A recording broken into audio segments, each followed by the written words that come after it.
Can we start with your team news, and in particular, how's Ollie Turton after coming off in the first half on Saturday? Lads, I've got some really bad news with Ollie. Unfortunately, he's got a very long-term injury in regards to syndesmosis. It's an injury I had as a player myself at Norwich, and I was out for a period of 3 months. He's at the specialist today, and it looks like he might need to get an operation as well, just to tidy the ligaments up. But Ollie's a really strong character, and he's been so important for me so far, and he's absolutely pushing himself to the limits and setting the standards every day. So he's going to be a massive loss for us at the club at the moment, and it's really unfortunate news in that respect. But we all support him. He's a great boy, and he's got a lovely family there to support him. So I'm sure he'll be back in good shape in no time, and I don't think he'll lose too much fitness as well, because he's an incredible fit player. He's an athlete, you know. Yeah, that's really bad news. In terms of, you mentioned the support network around Ollie, obviously no player, and you can tell us from your own experience, Mark, wants to go through something like that. But how has he been in the last couple of days? I'm sure you've had conversations with him. He was quite shocked actually, Louis, because he could put weight on the foot. And when he went down during the game, we were all so shocked, because he's not a player to go down in the moments. He always is a guy who, even if he has an impact injury, he gets up. He's what I call, he's a real terrier. He just throws himself into the duels and the tackles, and he's a great athlete as well. He could get up and down for 90 minutes plus. And it's a real loss for us, you know, but it just opens up another opportunity for another player to come in. And you know how football works, it moves very fast. So that's why I kept reiterating to you guys that there's a big focus on the lads that have not been starting at the moment. And I'm sure if you've spoke to them all in the press and stuff, if any of them have been interviewed, the training's been relentless with them, because we need them to come in and be in a good shape. Yeah, I guess in a way it presents another opportunity for someone else. Just quickly on that injury, Mark, what is the healing process behind it? I'm not a medical guy. Strength, or from your experience? Yeah, well, I'm not a medical guy. All those years back with me at Norwich, I had to get an operation in Sheffield with a doctor there who was great and really helped me. But I was about 3 months, and I got back a little bit quicker in regards to running and stuff. But I spoke to Ollie last night about it. When I come back, there was a new manager in place at Norwich called Glenn Roeder, and he actually made me captain within 2 weeks. So football moves so fast. I said to Ollie, and my message was that when you come back towards the end of the season, the team's in a good shape. You could be the guy that helps this team to stay in the league, and everybody remembers that back end of the season. Like, we're starting to also at this moment forget about what happened earlier on in the season, because everyone's seen a progression now, and we're giving ourselves a very solid platform and base to play from. And that's what could happen in regards to Ollie coming back. And just to on the other absentees, I'm thinking you, John Russell's, Tino Andrew, Jonathan Hogg. How are they all getting on? Because it's various timescales, isn't it? Yeah. John Russell's no injured. He's been on the bench constantly. So he's been working really hard, and as usual. And Aneurin and these guys are just getting looked after with the medical staff at the moment. Aneurin, Hogg, and so on, Tyree Simpson and so on, the guys in that area, I've never had them for more than 1 day. I've only had Hogg 1 day training. That's the way it is. They're probably lads that would start for 50 to plus more percent of teams in the championship. They'd be starters. I've got no questions about that. So that's where we're at the moment. I guess in a way, this season, as bizarre as it'll be with the World Cup break, that can be a positive in that respect. Look, it's a positive and a negative, because when you're starting to gather momentum now, and the guys are very clear on what they are in and out of possession, and what's making us strong as a group, being solid, hard to beat, building on clean sheets now. That's something that you want to continue building momentum. However, the break will give us a chance as a group to then galvanise more, implement many more things in training, and also get this injury list better. Reflections on Millwall, Mark. We know what you've been expecting from your side since you came into the club. Do you feel it was a performance that really epitomised what you've been wanting to see? It's done now. On to the next one. But you've got to take those positives into that game with Yeah, Sunderland, look, I've seen a lot of positives. This is what I said. Like, we lost at Rotherham and created so many chances. We could have won 2 games, and at Preston, it wasn't as bad as everybody thought. I analysed it without emotion, and they didn't hurt us a lot in possession, and we lost the goal on a set play. So that's what I said. I always do this, guys, right? I'm not too high when I'm winning, and I'm not too low when I'm losing, because I know this league, and that's the nature of the league. The league is a league that could get after you in that respect. So it's just about focusing on what you could do in training, the performance levels of the players, and keep building it, and you're going to have your blips along the way. We know you said to Oggy after the game on Saturday you were giving the players the time off on Sunday. Do you ever allow yourself time to switch off, Mark? I spent Saturday evening with my wife and my 3 boys in a room at the hotel in darkness, because we couldn't talk or watch a film because I've got a baby that was trying to sleep in his cot, and if we all spoke and had a laugh, we would have woke him up. So that was my Saturday evening. Sorry, we had good food beforehand, but the little man, Robin, he was so tired that by the time we got him to bed at 8 o'clock, we were all tiptoeing around our family room at the hotel and shouting at each other quietly and whispering to not wake the baby up. So that was our Saturday night. I guess in a way you're focusing on not waking up the little man, but at the same time, if it's all quiet, your mind probably wanders back to football. Yeah, of course, you never stop. Even like I told you, when I'm in and out work, I was going in with my dad and my brother that I've got the scaffolding company and helping them, and you could be out there helping them during the day and your head's just thinking about formations and training sessions and players, and this is just how my head works. I've been like this since I was a little boy when I first got the ball at my feet, the football's going through my blood. And the unfortunate thing is now I've got 3 little boys and they're obsessed with it. So there's no escape. Taken after their dad. We spoke to Ben Jackson earlier today. He's been a consistent starter since you came to the football club. He's enjoying the challenge of playing championship football. How impressed have you been with Ben's application?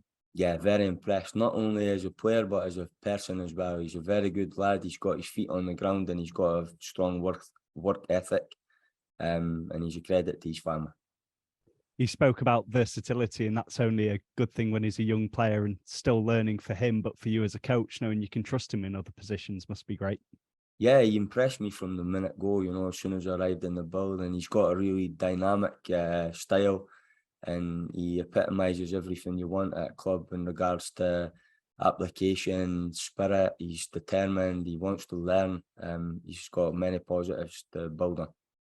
Yuta, this morning we saw the news that he's included in Japan's squad for the World Cup. Have you had a chance to speak to Yuta about that? Not yet, but I had a laugh from him yesterday because he was trying to tell me that he meant to score. We all know there's no chance because I've not seen that type of finish from him in the training so far. But I think he was laughing. He wears his gum shield in training, so I seen a big black gum shield when he opened his mouth. He's trying to protect his beautiful teeth, but no, he's a great guy and he's really improving and he's getting it now. It takes time. Also, when you come over from a different country with a different style of play, it takes you time to adapt, and he's working so hard. He's always disciplined and focused. He's probably going to be trying to convince you all season that he meant that goal, won't he? Yeah, definitely. You would probably tell everyone you meant that one yourself. But the thing that pleases me when we're getting back serious about it is that he's getting in the areas to cross, higher up the pitch, and we're working the ball well to come in areas like that so that we could hurt the opposition, and that was the pleasing thing for me. Just going back to his inclusion in the squad, though, it's great for him, but it's also great for you to have a player of that capability and going off to experience what's going to be a great tournament. Yeah, absolutely. It's massive for the club. Also, when we look at Mikael Helik being included as well, that was great for us. He was in the bigger squad with the Poland. And this is going to be an exciting tournament, not only for the players, but also for us as fans of football. And we all start slowly, and then you start to become fans of certain teams that you've probably never even clapped your eyes on before. We all know that. And there's always a couple of surprise players that come up and perform really well. And it's going to be great. It's exciting. On to Wednesday, Sunderland. They seem to have adapted well to life back in the Championship, 16th in the table at the moment, but 1 win in 8. It presents an opportunity for your side to put that back-to-back win together, doesn't it? Yeah, they're a very dangerous team. They've got many offensive players that could hurt us on their day. They play exciting football, and they've got a fantastic manager there in Tony Mowbray, who's a very well-respected man in the game. And he's someone that I respect as well, because he was a captain at Glasgow Celtic when I was a young guy, and he created the huddle and all these things. And he's a person that I very much look up to. However, we know when the whistle goes at the weekend that it becomes competitive. And as I said, we are going out to focus on ourselves, as always. I was going to say, though, obviously when the whistle goes, you are opponents, aren't you, for that 90 minutes? But it must be a sense of pride for you, Mark, knowing that you are coming up against Tony, who you hold in such high regard. Yeah, of course. He's a man I admire a lot. I've watched these teams throughout the years. They play exciting and attacking football, and he's had a really good longevity with his staff. And it's not only that, they're good people as well. When I was a young Celtic player, I lived in, they call it digs. So me and Sean Maloney lived in Barhead, and it was through Willie McStay, our coach. He had a contact there, and the people become like our family. And I know that Tony Mowbray was married to a lady from there and stuff as well. And I've never actually met him too much and been in his company, but I've only heard good things about him as a person, and he's someone from the outside that I really respect in the game. Hopefully you can have a nice chat with him after the game, Mark, whatever happens. Best of luck for tomorrow. Thanks for your time. Thank you very much, Lou. Thanks, Louis. Cheers. We'll come to Steve in the room, please. Add it up.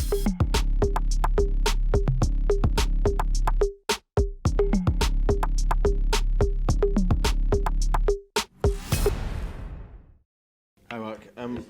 Bad news on Ollie. Gives you 2 positions to fill on your right flank, doesn't it, for tomorrow night? Absolutely. And that's the good thing, Steve, as well, is that it gives people the chance to come in with the volume of games as well that we've had. We've always made it clear that players who need to be ready in the background, ready to step in. And when they step in, it's their situation that they could go and hold the jersey, It is a big opportunity, isn't it, particularly for the right back, whoever you bring in, to make an impression, because Ollie looked like the clear number 1 for that role. Yeah, absolutely. Ollie was doing excellent. He really is a fantastic boy, and he worked so hard. He was at his limits all the time in the training, and he was setting an example to the younger ones, and I really enjoyed working with him so far. He's going to be a big loss to us, but he'll be about the group, and he knows that football moves quickly, so I'm sure he'll find himself back on that pitch in no time. Do you have an idea already of how you're going to fill that gap with Yeah, Ollie? Absolutely. We're always focusing on scenarios like that because we know the relentlessness of this league, and we'll definitely be prepared in that regard, Steve. Okay. And you've obviously, it's a big run of games you're in now, sort of constant every other day almost.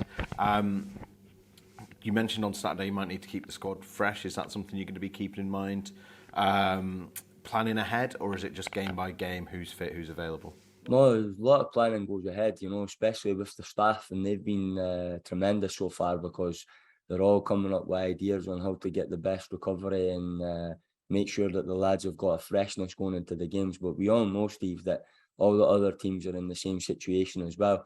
The only unfortunate thing is that I've inherited a huge injury list from really important players. But we focused really much on the guys that are available at the moment, and they're starting to perform in a high level.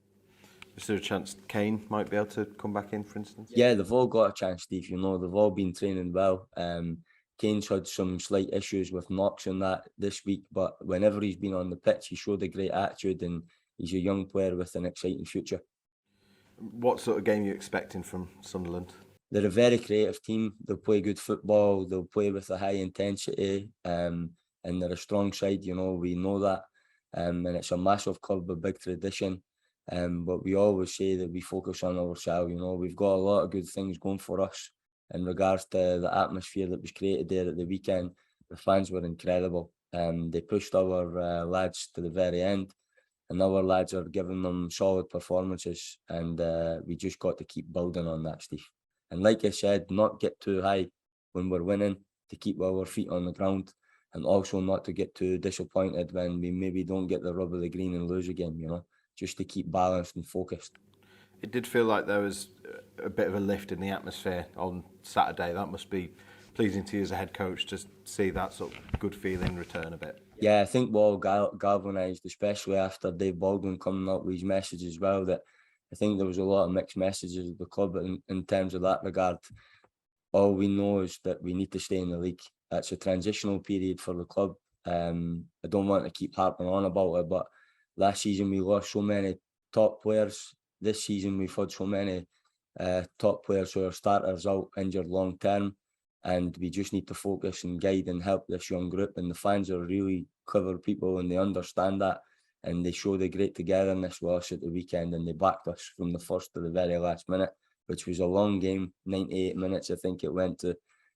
So I'm just hoping that it's not as long as that tomorrow evening, and we come away again with 3 points, which we all hope to get.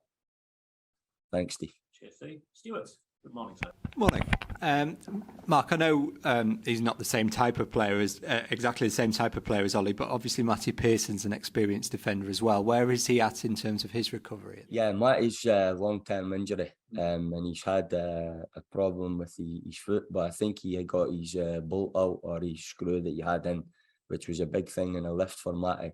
And Matty's a very important player in the squad, so we just need to help Matty along now with his rehabilitation, and I'll be excited to work with him when he comes back into the plans, but it's not going to be in any time in the near future. So, I mean, will that have a bearing on January with Ollie and Matty both missing? Not really, you know, like we've just inherited this type of situation when I come in the door. And it's unfortunate, and we've just been trying to monitor it, but it's not really a day-to-day thing you can monitor, because the lads are long-term. Like Tyrese has had a really unfortunate injury and was signed with the injury as well, Tyrese Simpson, and he would add another option. And I think we're all clever enough to understand that our bench is just really like in a situation where we're actually dragging younger players up from the youth team, and that you've seen that with Charles and Loy and things like that, because we don't have options in the forward areas, unfortunately. But we're working ever so hard as a group, and we want to focus on everybody that we've got fit at the moment and give them a good feeling going into games, and they're showing that they're solid in every way, and they're becoming very competitive in this hard league. And so just to focus on one of those players, we spoke to Ben Jackson earlier. I mean, you've talked a little bit to Louis about his qualities, but it seems like he was one of those players who just leapt out at you straight away, who hadn't really had an opportunity this season until you came in, but you obviously liked what you saw of him in training. Yeah, that's it. I don't want to keep harping on about it, but you know the way I work now. I'm not listening to outside influences. I focus on what they're doing in the training, how they're performing. And if they're performing well, they'll definitely get a chance. And Ben's a young man who's took that chance, and he's grabbed it with both hands, and it's only going to get better for him. It's exciting for him and his family at the moment. And I know you're only going to pick the teams that are going to get you to 50 points as soon as possible, but is it important at this club that you do try to develop those young players and have that pathway through from the B team to the first? Yeah, that's what we are as a club. You know, we're a club that develop young players, and that's how we run as a business. And we all know that, you know. That's why the club's invested so much in their academy, and there's a lot of young players coming through. But we're very fortunate here at the club as well. We've got experienced players who are great with the young group, and they harness them, and they keep them on the right path, and they help the staff along the way with doing that. So it's quite a good dynamic we'll have. And Ben was talking to us about watching João Cancelo and trying to learn from him and other players as well. That must be really good for you to hear as a coach, because daft though it is to say, not all footballers enjoy watching football when they're not playing it. Yeah, listen, it's good that young players enjoy the game and think about the game. He's probably the first one who wants to come up the day after the game with these clips and chat about his clips and discuss it with our staff, and it's pleasing when you see a player who's always looking to develop. I learnt this from a player I played with many years ago called Dion Dublin, and he says even at Norwich he was 37-year-old, and he kept saying, listen, I'm still learning, you know. And it really stuck with me when he said that, because he was an experienced player, and I thought, if he's still learning at 37, then it just shows that mentality that he's had to have so many years at the highest level. And we're lucky that we've got young players who have got that mentality and mindset that they want to keep developing. And does that just show as well that obviously you've got these young players, you've got some more experienced players as well, how having that mix in a squad just helps everyone to develop? You know, you might not even realise you're learning from Tom Lees, for argument's sake, but you actually are. Yeah, listen, you know that you've got, you do realise, because when you look at Etienne Kamara, he shadows Tom Lees everywhere he goes, and we make sure he does that, because Tom Lees is the ultimate professional. He's one of the most professional players I've ever seen, and that's he's a credit to his family. So when we've got someone like that with that level of intensity in the building, it's just brilliant for our young lads. And Hogg and Matty Pearson and that come into that bracket as well. They're leaders of example in everything they do. And we've got to keep that up. But what I would say is that Boyley also comes into that bracket. Boyley's a great trainer, and he's a guy that's a leader, and he's very positive about the group, and he just gets down to business every single day in the training, and he plays with a real aggression and with intensity. And I've been impressed with his mentality so far. And I just wonder, Mark, as well, with some of the clubs you've played for, thinking particularly about Fulham and Norwich, you know, when those clubs are in championship level, Sunderland another one, is there a sort of different expectation, a different pressure that comes with those clubs? And is that something you can use as an opponent to sort of play on it with a really good solid start and a clean sheet? No, not really. You know, we don't focus on the others in that regard. They've all got their own issues to deal with, like us all at different clubs. You know, we just focus on what we could affect, and you know, it's massive for us that we build on solid performances. So we're looking forward to tomorrow in that respect, and we're going to try our best to be very aggressive and solid again. And just finally on Tony Mowbray, I mean, he was a really hard centre back. He was a tough, no nonsense player. And I think that's reflected in his teams. But yeah, as you say, they all play good football as well. Is that the sort of balance that you aspire to as a coach, to have teams like that? No, I've just got my own identity. You know, I've always believed in myself. I know what I'm doing. I've been out and did my apprenticeship in the hardest country in the world to play football alongside England. So I'm very clear on what I want to do, but there is certain guys that I admire, of course, and Tony, being a real Celtic leader, was someone that, as a young player coming through there and starting to hear the secrets of what the club's about, he epitomised everything that great club was about. So I have a lot of respect for him, and he always builds his team to play fast attacking, free-flowing football, although he was a big, strong defender. So I admire him in that respect, but it's not just Tony Mowbray. There's a lot of coaches that come into that bracket that I look to. But as I've said before, I've been in with the best in the business. I've worked with guys that are not just guys that are in leagues like the Championship, that actually win the Champions League or they win Bundesliga titles. And that's the people that I've been around. So I've been very privileged to be around that type of role models and learn from them in every way. And I've tried to utilise that experience from them as much as possible. Great. Thank you very much. Finally, Alfie, good morning. Morning, Mark. How are you doing? Morning, Alfie. How are you doing? You okay, pal? Yeah, I'm good, thanks, mate. Yeah.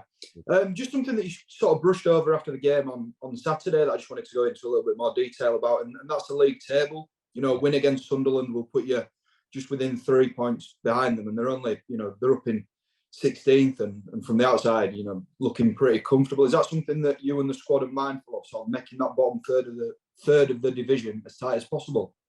Alfie, you know what it's like. Yeah? Managers come in and they tell you, oh, we never look at the table and all that. It's nonsense, because every day the table comes on Sky Sports News when you're sitting having your porridge and oats in the morning, or you're sitting having your lunch with the staff and the squad. The table's there for everyone to see. What we pretty much have done is we've set ourselves internal targets, and we're working hard towards that. We've worked on getting clean sheets, which we've done, and that's a real testament to the group defensively because they're becoming very solid. And we focused a lot on the players that are not playing at the moment, so that because of the volume of games, Alfie, they're going to be needed, and when they come in, it's their chance to then grab the jersey. So there's not been too much talk of the table in that respect, but of course we're no stupid. We see the table and we see how tight a league it is, but we're not getting distracted by it in any way, Alfie, you know.